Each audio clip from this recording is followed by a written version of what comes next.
Bismillahirrahmanirrahim. Assalamualaikum warahmatullahi wabarakatuh. Apa kabar semuanya? Baiklah, di pertemuan kita kali ini kita akan membahas tentang syirik, ya. Syirik pasti semua sudah mengetahui kan apa itu syirik. Nah, di sini kita akan ulas sedikit bagaimana cara kita dalam memahami apa itu syirik. Syirik merupakan lawan dari tauhid. Tauhid adalah mengesahkan Allah dalam rububiyah, uluhiyah maupun asma dan sifatnya. Adapun syirik adalah menyekutukan Allah dalam ketiga bagian tersebut atau pada salah satunya. Jadi maksudnya kita tuh menyekutukan Allah misalnya dalam hal rububiyah. Kita tidak percaya Allah sebagai pencipta yang menciptakan gunung, yang menciptakan langit, yang menciptakan bumi. Nah, itu sudah masuk ke dalam syirik. Atau kita mempercayai bahwa ada yang membantu atau ada yang lain yang dapat menciptakan segala sesuatu. Nah, itu juga dikatakan syirik. Uluhiyah begitu juga. Misalnya kita mempercayai bahwa ada yang lebih esa daripada Allah Subhanahu wa taala. Nah, ini termasuk syirik. Begitu juga dengan asma dan sifat.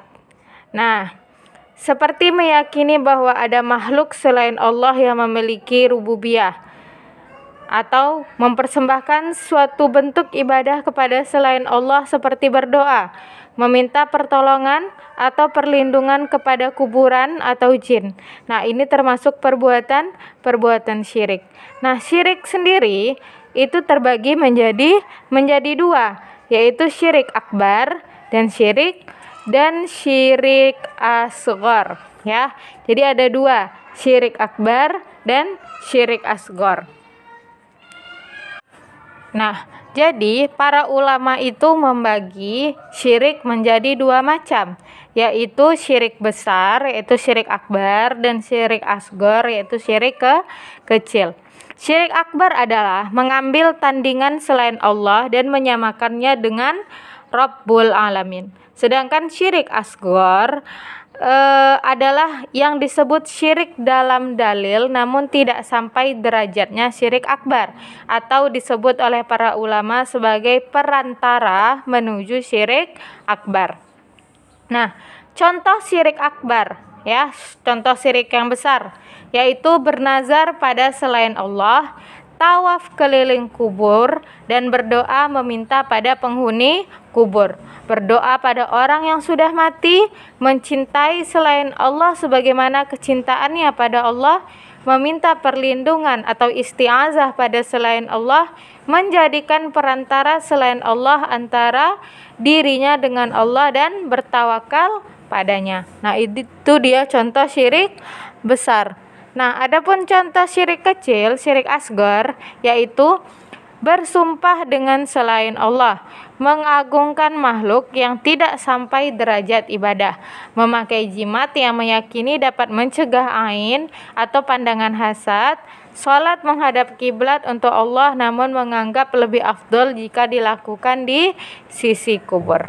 Nah, itu termasuk syirik kecil. Jadi syirik kecil ini yaitu syirik yang menjadi perantara untuk menuju syirik akbar. Nah, di sini ada perbedaan syirik besar dan syirik kecil. Perbedaan pada definisi sebagaimana yang telah kita bahas tadi. Nah, kemudian syirik besar membuat pelakunya keluar dari Islam dan kekal dalam neraka, sedangkan syirik kecil tidak. Kemudian, syirik besar menghapuskan seluruh amalan, sedangkan syirik kecil hanya menghapus amalan yang terdapat syirik saja.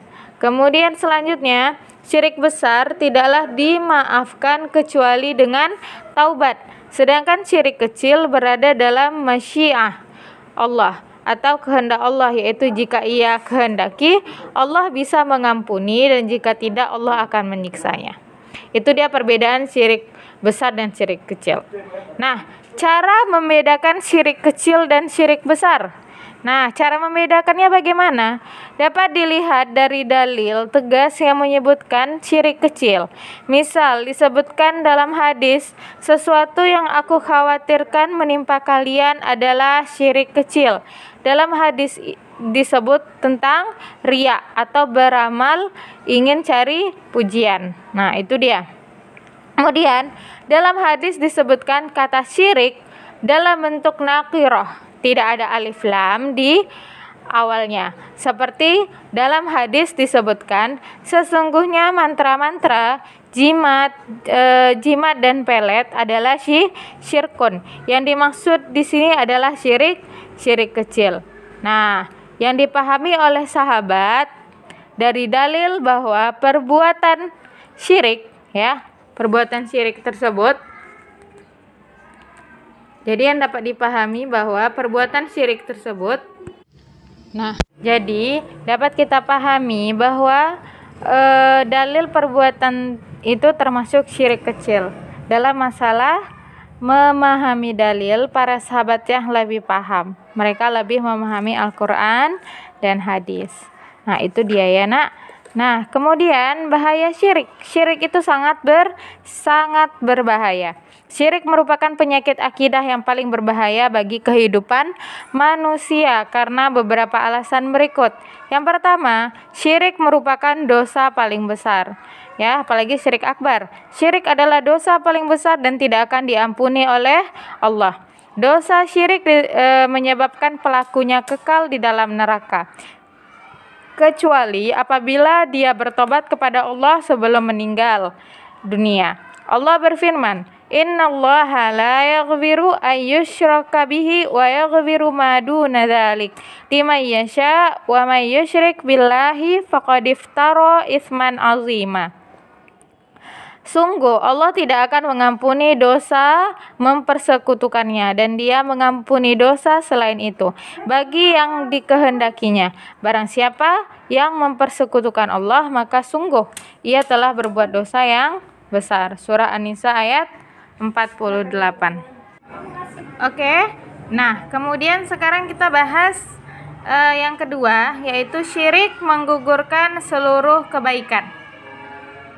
Perbuatan syirik akan menggugurkan semua amal kebaikan yang pernah dilakukan oleh seorang muslim. Allah berfirman, "Dzalika hudallahi yahdi bihi may yasha min ibadihi walau asyraku lahabita anhum ma kanu ya'malun." Itulah petunjuk Allah yang dengannya Dia memberi petunjuk kepada siapa yang dikehendakinya di antara hamba-hambanya. Seandainya mereka mempersekutukan Allah, niscaya lenyaplah dari mereka amalan yang telah mereka kerjakan. Nah, itu dia bahaya syirik yang kedua.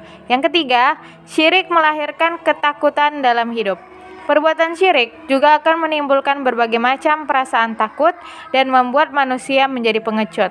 Hal itu dikarenakan orang yang berbuat syirik tidak tergantung sepenuhnya kepada Allah. Padahal hanya Dia yang Maha Kuat lagi perkasa. Allah berfirman, "Sanulqi fi qulubil ladzina kafarur ru'ba bima asyraku billahi ma lam yunazzil bihi sultana wa ma'wahumun nar wa bi'sa maswaz zalimin." Akankah kami masukkan rasa takut ke dalam hati orang-orang kafir disebabkan mereka mempersekutukan Allah dengan sesuatu yang Allah sendiri tidak menurunkan keterangan tentang itu. Tempat kembali mereka ialah neraka, dan itulah seburuk-buruk tempat tinggal bagi orang-orang yang zalim. Nah, yang keempat, syirik akan menghinakan manusia. Syirik menyebabkan manusia menjadi hina. Contohnya, meminta berkah kepada binatang yang dianggap keramat. Perbuatan ini sangat tercela dan hanya akan mendatangkan murka Allah terhadap pelakunya. Nah, itu dia pembahasan kita tentang syirik ya. Semoga bisa dipahami dengan baik dan didengarkan videonya. Oke, sampai di sini pelajaran kita. Assalamualaikum warahmatullahi wabarakatuh.